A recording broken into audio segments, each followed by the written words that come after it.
안녕하세요. 오늘의 사연 시작합니다. 저는 올해 40살이 된 자영업을 하는 사람입니다. 부모님이 하시던 일을 물려받아 하는 거라 크게 힘들지 않고 수월하게 시작했습니다. 부모님이 하시다가 제가 넘겨받으면서 젊은 층들도 많이 올 수 있도록 리모델링을 하고 나서 매출이 더 오르고 잘 돼서 프랜차이즈도 여러 군데 내고 그랬습니다. 그래서 남들보다는 편하게 사업을 성공했고 금전적 여유의 단맛도 보고 있었어요. 이렇게 여유있고 풍족한 삶을 살고 있지만 남들에게 말 못할 사연이 있어서 글을 적어봅니다. 저는 사업 확장을 하느라 정신이 없었고 아무래도 제 돈을 보고 다가오는 여자들이 많았어서 여자에 대한 불신이 가득해지고 아직 미혼으로 지내고 있습니다. 그런 제가 하필이면 친구놈의 아내와 사랑을 하게 되었습니다. 저는 아무래도 어릴 때부터 부모님이 가게를 하셨기 때문에 학교 일과를 마치면 부모님 가게에 가서 도와드리기 바빴고 친구들이랑 놀 여유가 없었습니다. 그러다 보니 자연스레 친구들과는 거리가 생겼고 그런 저를 놀리고 따돌리는 무리도 생겼습니다. 그 속에서도 저를 챙겨주고 같이 지내준 몇몇 친구놈들이 있는데 그 친구들 덕분에 무사히 학교 생활을 하고 졸업을 했습니다. 그래서 딱히 동창회라든지 이런 곳에 참여를 하지 않았어요. 뭐 동창회 한다고 저한테 연락 오는 사람도 없었고요. 친구들이랑 오랜만에 술 한잔하면서 얘기를 하다가 친구 한 놈이 동창회 얘기를 하더라고요. 이번 주말에 동창회 또 한다던데 이번에는 같이 나가자고요. 됐어, 내가 나가서 뭐하냐, 친한 애들도 없고 누군지도 다 못 알아볼 텐데. 야, 너 이렇게 성공해서 잘 살고 있는데 한번 뽐내러 나가야지. 너 이렇게 잘 사는 거 보면 아주 다들 너한테 들러붙어서 친한 척 할 거야. 그리고 이번에 수희도 나온다는데 안 갈 거야. 너 수희 엄청 좋아했잖아. 아직도 술 취하면 종종 얘기 꺼내는 게 수희잖아. 잘 나가는 사장님 소리 듣고 사는데 성공한 모습 보여줘야지. 진짜 수희 나온대? 모임에 잘 안 나온다더니 웬일이래? 저는 친구의 말에 가고 싶지 않았던 동창회에 가야겠다고 생각했습니다. 제가 어릴 때부터 짝사랑하던 여자였어요. 용기도 없었고 그래서 고백 한번 못 해보고 계속 멀리서만 바라보다가 이사를 가서 소식을 통할 수가 없었는데 동창회에 나온다고 하니 가슴이 두근대더군요. 그리고 동창회에 나가서 몇십 년 만에 보는 동창들을 알아보기란 쉽지 않았습니다. 이들끼리는 종종 모임을 하며 만나왔던 터라 자기들끼리 신나게 술을 마시면서 얘기를 하고 있더라고요. 저는 저랑 친했던 친구놈들 옆으로 가서 앉았고 주위를 둘러봤습니다. 주위를 둘러보니 그래도 선명하게 기억이 나는 얼굴들이 있었습니다. 제가 짝사랑했던 그녀 얼굴이 보이더라고요. 여전히 아름다웠습니다. 옛날이 생각하면서 마음이 요동쳤어요. 그리고 또 한 놈은 저를 괴롭히던 무리 중 주동했던 놈이었습니다. 여전히 뺀질거리는 면상이 보기가 싫더라고요. 그놈도 저를 쳐다보면서 눈이 마주쳤고 반갑게 웃으면서 인사를 건네더라고요. 야, 너 용선이지? 이게 얼마만이냐? 너 요즘 되게 잘 나간다는 소식은 들었다. 출세했네. 축하한다. 별로 반갑지도 않으면서 친한 척 인사를 건네는 게 정말 역겨웠습니다. 오랜만이네. 저는 짧게 인사를 마무리했고 그냥 친구 놈들이랑 술을 마셨습니다. 한창 동창회는 술판이 벌어지며 물이 익어갔고 다들 점점 술에 취해갔습니다. 근데 아까 그놈이 다시 저한테 와서 말을 건네더라고요. 야, 용선아, 너 아직 내가 옛날에 괴롭히고 그랬던 거 마음에 담아두고 있는 거냐? 미안하다. 내가 너무 철이 없었어. 나도 후회가 많이 되더라. 근데 미안해서 연락을 할 수가 없었다. 알잖냐? 나 형편 안 좋았던 거. 근데 너는 부모님 가게 하시면서 돈도 많이 버시고 너도 맨날 좋은 옷 입고 다니고 잘 사는 게 배 아파서 어린 마음에 그러면 안 되는데 내 열등감이 너를 괴롭히는 걸로 표출됐다. 이제라도 미안하다고 얘기한다고 달라질 건 없겠지만 미안하다는 말은 꼭 하고 싶었다. 진심인지 아닌지는 모르겠지만 그래도 진지하게 사과를 하니 어린 마음에 그럴 수도 있었겠다 생각이 들면서 그냥 마음이 풀어졌습니다. 그래서 저는 괜찮으니까 너무 신경 쓰지 말라고 이야기를 해줬어요. 그렇게 동창회가 끝이 났고 저는 짝사랑하던 그녀에게 역시나 말 한마디 제대로 못 걸러보고 왔습니다. 동창회 이후로 그 친구놈이 저한테 자주 연락을 하더라고요. 잘 들어갔냐부터 시작해 시시콜콜한 얘기를 했습니다. 그러면서 자주 만나서 술이나 한잔 하자고 그러다 보라고요. 종종 만나서 술 마시면서 많이 가까워졌어요. 나이 먹더니 확실히 철이 들기는 했더군요. 술도 같이 먹고 당구도 치러 다니고 스크린 골프도 가끔 치러 가고 그랬습니다. 그러면서 사업은 어떻게 하면 잘할 수 있는 거냐고 묻더라고요. 회사에서 계속 월급쟁이로 있는 것도 힘들고 회사가 점점 어려워져서 언제 그만두게 될지도 모른다고 신세한탄을 했습니다. 딱히 해줄 말은 없었어요. 저도 뭐 부모님이 해오신 거 물려받아 몇 해 하고 있는 거니까요. 그리고 프랜차이즈를 하나 어떻게 좀 잘해서 내주면 안 되냐는 등 얘기를 하더라고요. 이럴 속셈으로 나를 계속 만나왔던 건가 생각이 들었습니다.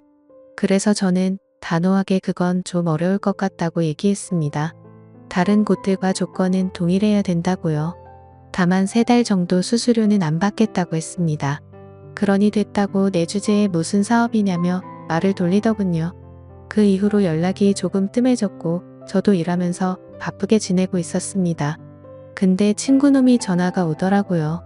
영선아, 오늘 와이프랑 너네 가게 가서 저녁 먹으면서 술이나 한잔 할까 하는데 너 가게 있지? 그래 있지. 아무 때나 와. 마감 언제 하지? 마감 시간 가까이 갈게. 문 닫으면 같이 한잔하자.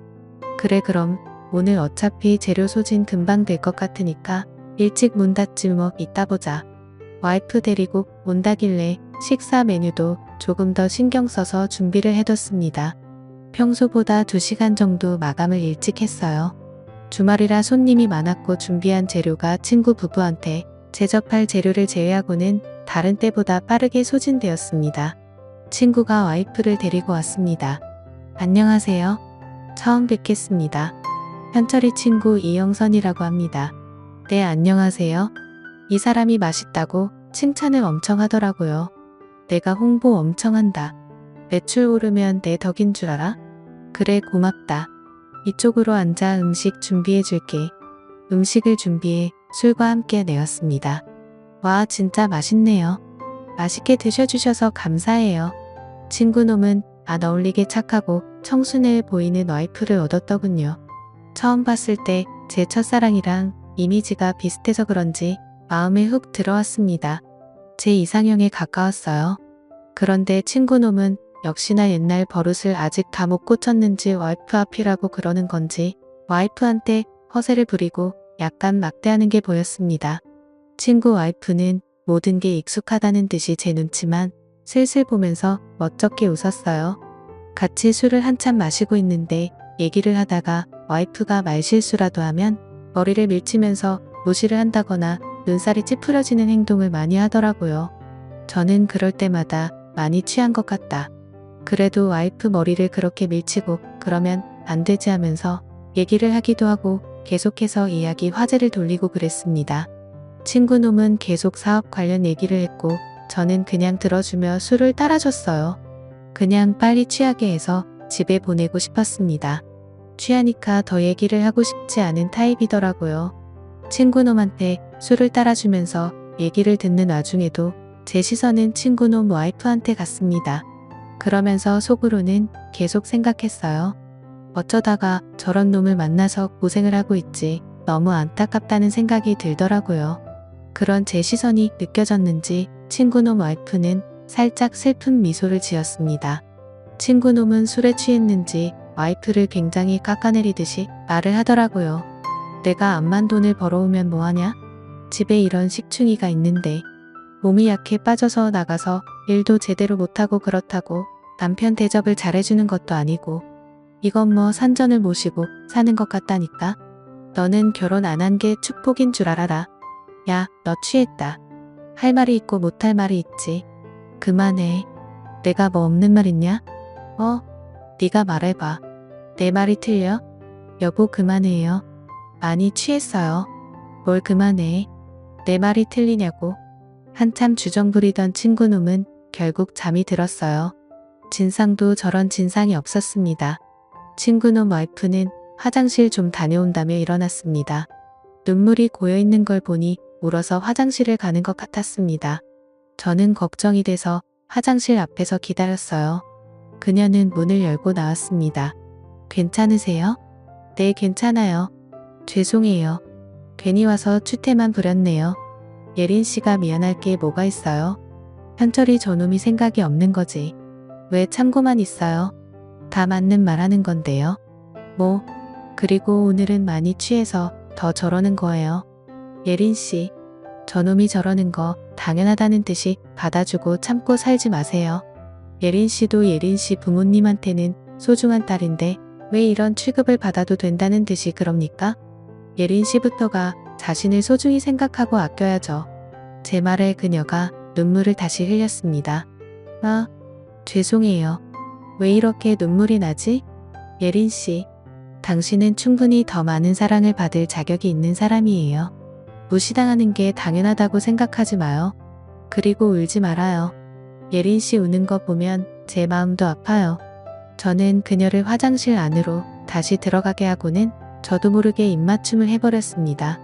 그녀는 많이 놀란 듯 했지만 눈물을 흘리며 제 마음을 받아주더라고요.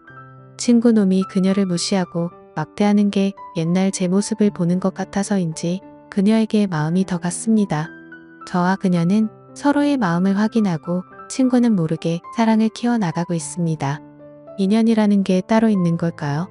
정말 그날 처음 봤고 만난 지 불과 2시간밖에 되지 않았는데 저는 이 여자한테 빠졌습니다.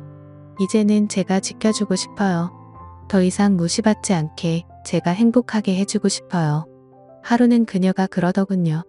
누군가에게 이렇게 사랑받는 느낌을 받은 게 얼마만인지 모르겠다고요. 그동안 많이 힘들었다는 게 느껴졌습니다. 제 바람은 하루 빨리 친구와 이혼을 하고 그녀가 제게 왔으면 하는데 잘하고 있는 거겠죠? 더 이상 친구놈 옆에 있는 그녀를 보기가 힘이 듭니다. 오늘의 사연 여기까지입니다. 오늘도 시청해주셔서 감사합니다. 구독, 좋아요, 알림 설정 부탁드려요.